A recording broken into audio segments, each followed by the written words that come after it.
John Heche afunguliwa mashtaka kwa makosa ya ugaidi.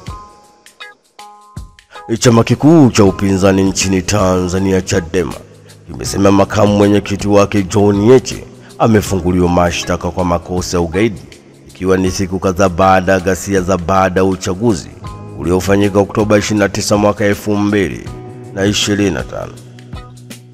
Chama cha Demokrasia na Maendeleo Chadema imeandika katika mtandao wake wa X kwamba makamu mwenyekiti wa chama hicho John Heche alikamatwa Oktoba 22 mwaka 2025 amefunguliwa mashtaka ya makosa ya ugaidi.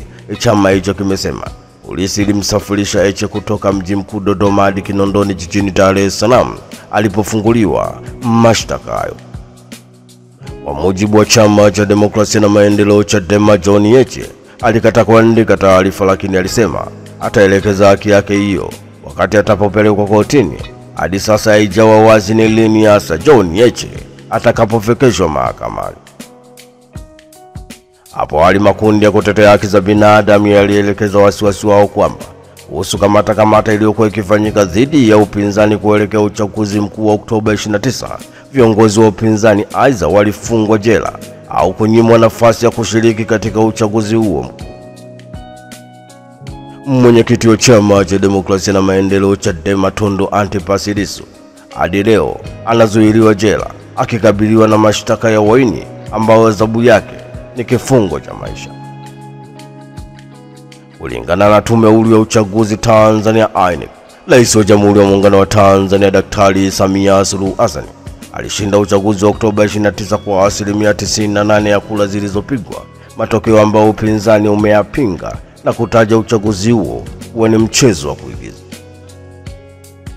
Ghasia za baada ya uchaguzi zilizotokeza siku ya uchaguzi, vijana walipomiminika barabarani kupinga uchaguzi huo ambao au kuvilishirikisha vyama vikuu viwili vya upinzani, chama cha Demokrasia na Maendeleo Chadema na ACT Wazalendo upande wa Tanzania Bara. Huku miili ya waandamanaji yadaiwa kutupwa katika mto Ruvu.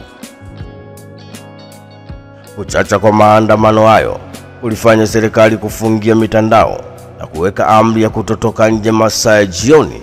Upinzani unasema katika vurugu hizo mamia ya watu waliuawa, lakini hadi sasa imekuwa vigumu kuthibitisha idadi ya waliouawa kutokana na viongozi husika kutopatikana kuzungumza na vyombo vya habari.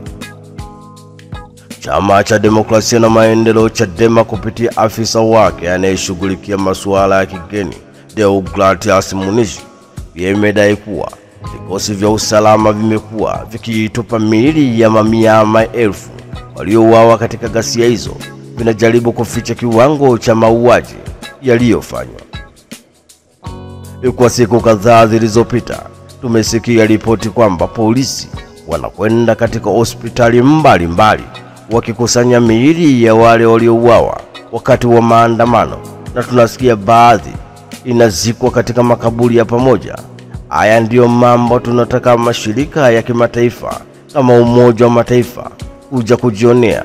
Tunasikia baadhi ya miili inatupwa katika bahari ya Hindi, mingine inatupwa katika mto Ruvu ambapo ni maarufu kuwa kuna mamba wengi. Kwa hivyo unapoitupa miili hiyo inakuwa ndio chakula cha mamba, alisema Munishi. Huko serikali yaendelea na shughuli za kiutawala. Serikali ya Rais wa Jamhuri ya Muungano wa Tanzania Daktari Samia Suluhu Hassan bado imekaa kimya pia kuhusu hili. Hakuna maoni yoyote yaliyotolewa kuhusu madai hayo.